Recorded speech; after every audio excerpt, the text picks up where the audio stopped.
Sweden میں court کے سامنے باقاعدہ قرآن مجید کو جلایا گیا ہے. کام کرتے ہیں, کوئی جذباتی پن دکھاتے ہیں جب, تو یہ یورپی کنٹریز چیختے ہیں کہ یہ مسلمان جذباتی ہوتے ہیں, مار دھاڑ کرتے ہیں, قتل و غارت کرتے ہیں. علماء اس قتل و غارت کی بھی مخالفت کرتے ہیں, لیکن جو چیز فساد کا ذریعہ بنتی ہے, مسلمانوں کے جذبات برانگیختہ کرنے کا ذریعہ بنتی ہے, وہ چیز بھی غلط ہے. دیکھو اسلام نے حکم دیا وَلَا تَسُبُّوا الَّذِينَ يَدْعُونَ مِن دُونِ اللَّهِ فَيَسُبُّوا اللَّهَ عَدْوًا بِغَيْرِ علم. کو برا بلا مت کہو, برا بلا کہیں گے, حالانکہ اسلام ان کے خداؤں کو جھوٹا کہہ کے بھی کہہ رہا ہے کہ ان کو برا بلا مت کہو. قرآن میں اللہ تک کتنی جگہ بت پرستی کی مخالفت ہے کہ بتوں کی عبادت مت کرو, لیکن پھر بھی قرآن کہہ رہا ہے اس طرح سے رد مت کرو کہ یہ تمہارے خدا کو برا کہیں. تو آپ بتائیے, کا مذاق اڑانے کی اجازت نہیں دے رہا, اس کے باطل ہونے کے باوجود کہہ رہا ہے اس طرح سے رد مت کرو کہ وہ تمہارے خدا کو یا رسول کو برا بلا کہنا شروع کر دیں. تو وہ مذہب کتنا پیسفل ہوگا اور وہ کتنا لوگوں کے جذبات کا خیال کر رہا ہے. اور ان لوگوں کو آپ دیکھیں کہ آزادی کے نام پہ, ہیومن رائٹس کے نام پہ کس طرح مسلمانوں کے جذبات سے کھیل رہے ہیں. ہم یہ مانتے ہیں کہ یہ قرآن کس کی کتاب ہے؟ اللہ کی کتاب. تو جس خدا کو ہم اللہ مان رہے ہیں اور کریٹر مان رہے ہیں اور ہمارے ایمان کا حصہ ہے, اس پہ ہم جان دینے کے لیے تیار ہیں, تو ہم یہ برداشت کر لیں گے کہ اس خدا کے کلام کو ہماری نظروں کے سامنے جلایا جائے؟ یہ برداشت کر لیں گے ہم کیا؟ یہ کوئی جھوٹے مذہب کا مان, اپنی کتاب کے اللہ کی کتاب ہونے کا یقین نہ ہو. اس کی میں آپ کو ایک مثال دیتا ہوں. دیکھو کوئی شخص آپ کے باپ کے ساتھ مار پیٹ رہا ہو اور آپ چپ کھڑے ہوئے تماشا دیکھ رہے ہیں,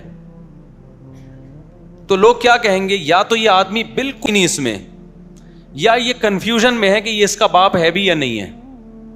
ایسا ہی ہے نا کہ پتہ نہیں, ہو سکتا ہے یہ میرے والد نہ ہو, ان کی شکل کا کوئی آدمی ہو, اور میں خام خواہ اس جنگ میں کود پڑوں اور یہ بعد میں پتہ چلا کہ یہ میرے ابا نہیں ہے.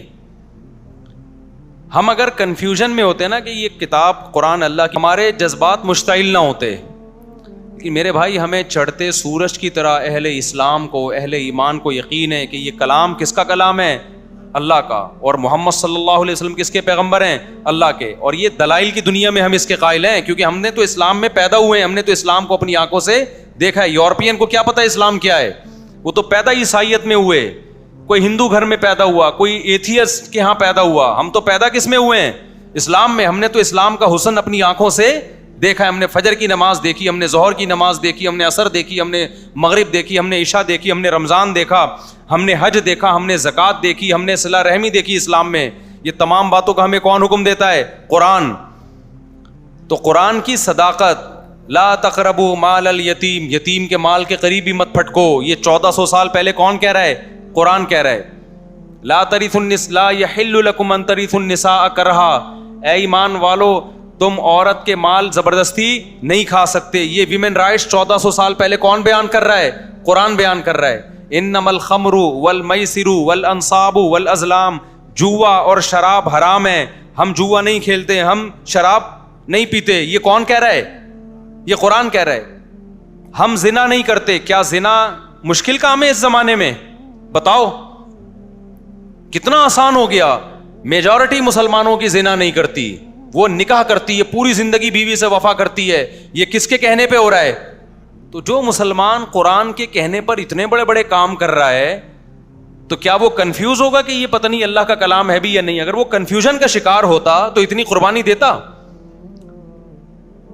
تو یورپین اقوام کو یہ بات سمجھنی چاہیے کہ مسلمان کی نظر میں قرآن کا جلانا ہلکا معاملہ, کیا بیڑا غرق ہو جائے گا امن کا, مسلمان آرام سے نہیں بیٹھے گا. اور وہ ہمارے ہم نہیں بد امنی پھیلانے کے قائل ہیں. ہم تو وہ جو واقعہ ہوا تھا توہین رسالت کے مرتکب کو, جو توہین تو اس بیچارے نے کی بھی نہیں تھے, جو اسٹیکر پھاڑ دیے تھے اس کو مسلمانوں نے غلط کیا, اس کو قتل کرنا بنتا نہیں تھا. لیکن جیسے یہاں جذباتی لوگ ہیں, ہم ان کو جذباتیت سے روک رہے ہیں کہ دنیا میں بدامنی مت پھیلاؤ, تو یہ یورپین اقوام کی بھی ذمہ داری بنتی ہے کہ اس جذباتیت پہ آپ بھی کیا کریں؟ کنٹرول کریں, ورنہ نہ معاملہ ہمارے ہاتھ میں رہے گا نہ آپ کے ہاتھ میں رہے گا. ہٹلر نے جنگ کا آغاز کیا تھا نا, وہ بھگتنا ساری دنیا کو پڑا ہے, تو غلطی کس کی تھی؟ ہٹلر کی تھی کہ نہیں تھی؟ خدا کی قسم اس سے بڑی جنگ دنیا میں چھڑ سکتی ہے اگر اس طرح سے قرآن کو جلایا جاتا رہا اور محمد صلی اللہ علیہ وسلم کی توہین کی جاتی رہی.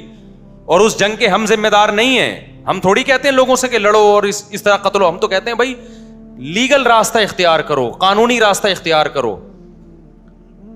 تو جب گورنمنٹ کی سرپرستی میں یہ کام ہو رہا ہوگا تو لوگ لیگل راستے کے لیے جائیں گے کہاں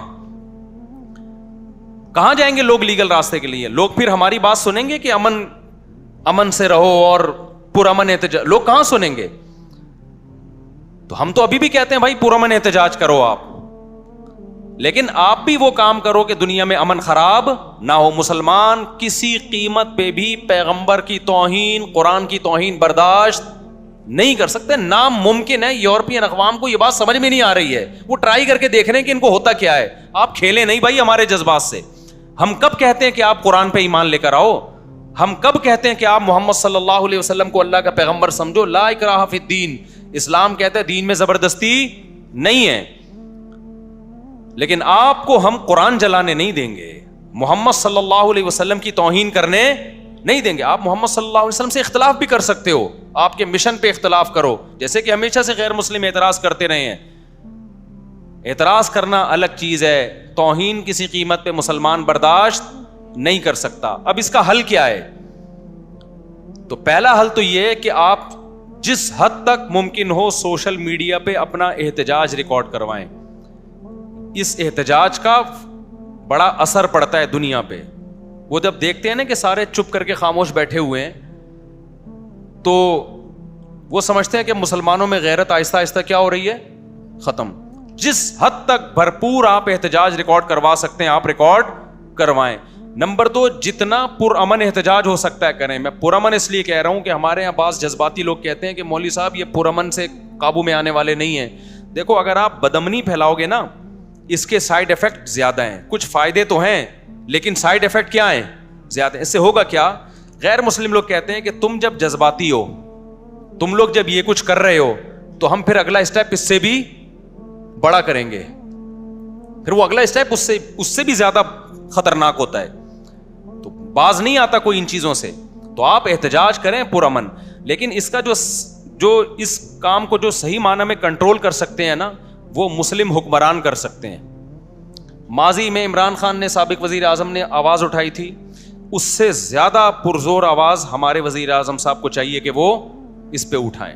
وزیر خارجہ کو چاہیے آواز اٹھائے, سویڈن کے وزیر خارجہ سے ملے, وہ اس کے سفیر سے ملے, وہ سعودی عرب کو چاہیے احتجاج کرے, UAE کو چاہیے احتجاج کرے, مصر کو چاہیے احتجاج کرے. دنیا کے جب سارے اسلامی کنٹریز کے سربراہان سویڈن پہ دباؤ ڈالیں گے تو سویڈن کی گورنمنٹ اس عمل سے روکنے کے لیے قانون سازی کرے گی, اور جس شخص نے یہ کام کیا اس کو پکڑ کے سزا دے گی وہ.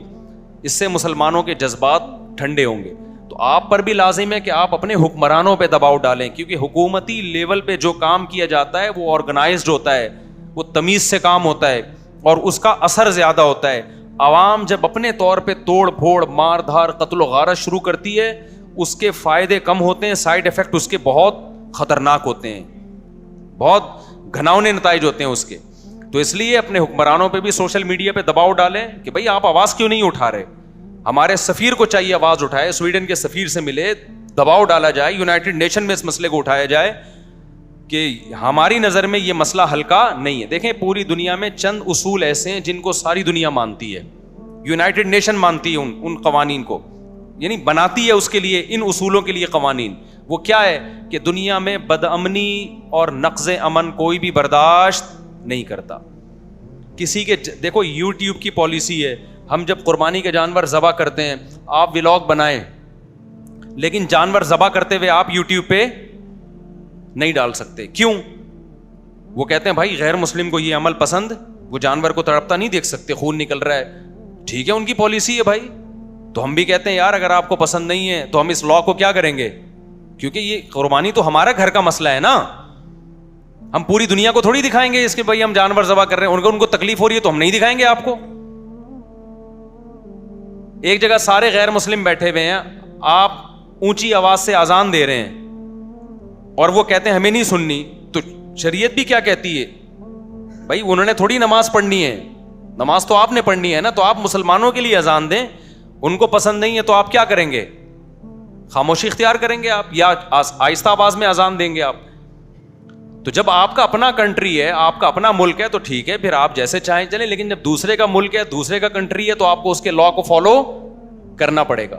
تو یہاں بھی ایسا ہی ہے کہ ہم جب یہ کہتے ہیں کہ بھائی ہم گائے ذبح کر کے یوٹیوب پہ نہیں ڈال رہے, فیس بک پہ نہیں ڈال رہے, دوسروں کے جذبات کو کیا ہوتی ہے, ٹھیس پہنچتی ہے, اور ہم یوٹیوب کے اس قانون پہ احتجاج بھی نہیں کر رہے, ہم کہتے ہیں بھائی ٹھیک ہے آپ نے قانون بنایا سارے انسانوں کو سامنے رکھ کے, تو ہمیں فالو کریں گے.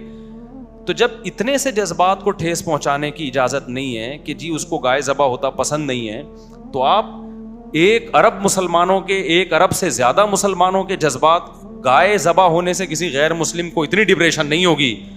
نبی صلی اللہ علیہ وسلم کی توہین اور قرآن کی توہین سے 1 ارب سے زیادہ انسان ہیں جن کے جذبات صرف مجروح نہیں ہوتے, بے پناہ مجروح ہوتے ہیں.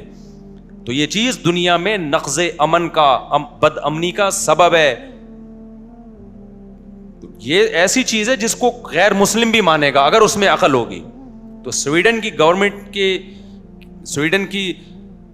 گورنمنٹ کو پر لازم ہے کہ وہ فوراً, جیسے انہوں نے کیا تھا, نیوزی لینڈ نے کیا تھا نا, چند مسلمان قتل ہو گئے تھے, تو کیسے مسلمانوں کا دل جیت لیا نیوزی لینڈ کی گورنمنٹ نے, کتنا پروٹوکول دیا مسلمانوں کو کہ ایک دہشت گرد نے گھس کے مسجد میں چند مسلمانوں کو قتل کیا. اب میں دنیا میں جہاں بھی جاتا ہوں, نیوزی لینڈ کے اس واقعے پر ساری دنیا کے مسلمان نیوزی لینڈ گورنمنٹ کو سپورٹ کرتے ہیں اور تعریف کرتے ہیں, یار نیوزی لینڈ گورنمنٹ نے ہمارے دل جیت لیے. تو اگر سویڈن کی گورنمنٹ یہ کام کرے گی, بھائی یہ آپ دنیا میں بدامنی کا ذریعہ بنو گے, ساری دنیا آپ کو برا بھلا کہے گی, ساری دنیا آپ کو پر جو ہے وہ لعنت بھیجے گی. تو اس لیے سوشل میڈیا پہ جتنا احتجاج کر سکتے ہیں کریں آپ. اور دوسری بات یہ, اپنے حکمرانوں پہ دباؤ ڈالیں کہ وہ اس پر اپنا احتجاج ریکارڈ کروائیں, سویڈن کے سفیر سے ملیں, ان کی وزارت خارجہ سے ملیں, ان پہ دباؤ ڈالیں. جب حکومتی سطح پہ دباؤ آئے گا نا, دیکھو انڈیا میں مسلمانوں پہ ظلم شروع ہوا, جب سعودی عرب نے دباؤ ڈالا تو ظلم میں کمی آئی, پھر جب سعودی عرب کی طرف سے دباؤ کم ہوتا ہے پھر ظلم بڑھنا شروع ہو جاتا ہے. تو گورنمنٹ لیول پہ جو کام ہوتا ہے وہ بڑا اسٹرانگ ہوتا ہے, لیکن گورنمنٹ جمہوری ہے وہ جب ہی کرتی ہے جب پبلک کا دباؤ ہوتا ہے. پبلک کا دباؤ نہیں ہوگا تو حکومت بھی آرام سے بیٹھ جائے گی.